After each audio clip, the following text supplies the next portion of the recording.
So I've been asked to do a poetic provocation, but before I begin, I invite you all to take a deep breath in and inhale the privilege of being in my presence today. And exhale any entitlement to the gifts my presence brings you in this present moment, yeah?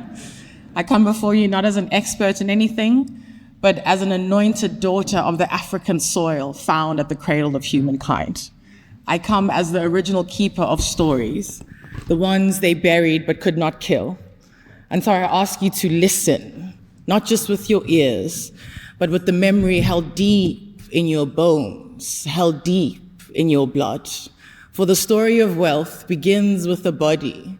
Long before there were markets, before there were stocks, before there were banks, there was the land, the river, the sun. And wealth, beloveds, was the abundance of the earth. It was the song of the harvest. It was the hands that tilled the soil. It was the joy of enough. But then came the colonial lust for conquests, the taking, the grabbing. Wealth became a thing to be hoarded and not shared. It became a beastly mark of power, a capitalistic tool of control. It became land stolen, bodies stolen, futures stolen. The plantations of the past are the corporations of the present. The auction blocks are now the stock exchanges. The trade routes are now the supply chains. The overseer is now the CEO. The language has changed, but the rhythm of extraction and dehumanization has remained the same. The currency of power still flows in one direction, upward, outward, and away from the many into the hands of the few. Intergenerational wealth, they call it, but what is it really? It is the remnants of old contracts signed in blood. It is the unbearable weight of past deeds pressing into the present. You are experiencing the karma of riches built on suffering, and it would be unrighteous of us to not allow you to experience the full cycle of your ancestral karma. And so I ask you, what ghosts live in the wealth you hold? What stories are stitched into the fabric of your investments? What bodies are buried beneath your portfolios? What voices whisper between your metrics? What of the ecosystems too complex to be captured by your charts? What of the sacred that resists commodification? Can you stand in the messiness of it all?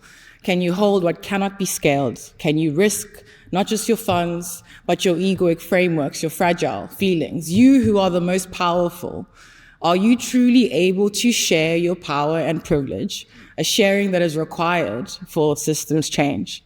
And while you think about that, understand you will name me in this room. You will name me. She, mother, earth, womb from whence you came, tomb to which you will return. You will name me in this room. You will recall the reverence for life that we have forgotten. This is not a game. This is not a fire drill. You will remember, you must remember to name me. Heed this call and name me in the fine print of emerging, regenerative future economic possibilities. For I am not a bottom line, nor am I a footnote to be forgotten. I am not a DEI variable to be adjusted for. I am the mother of every market you have ever and will ever build. So name me in this room.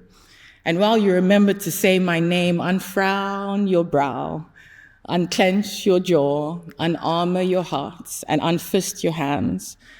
Because remember, my loves, there's no systemic impact without deep intimacy. There's no transformation without relational tenderness.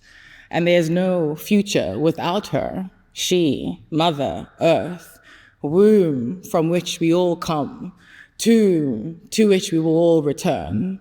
Name her, and may it all be well. Thank you.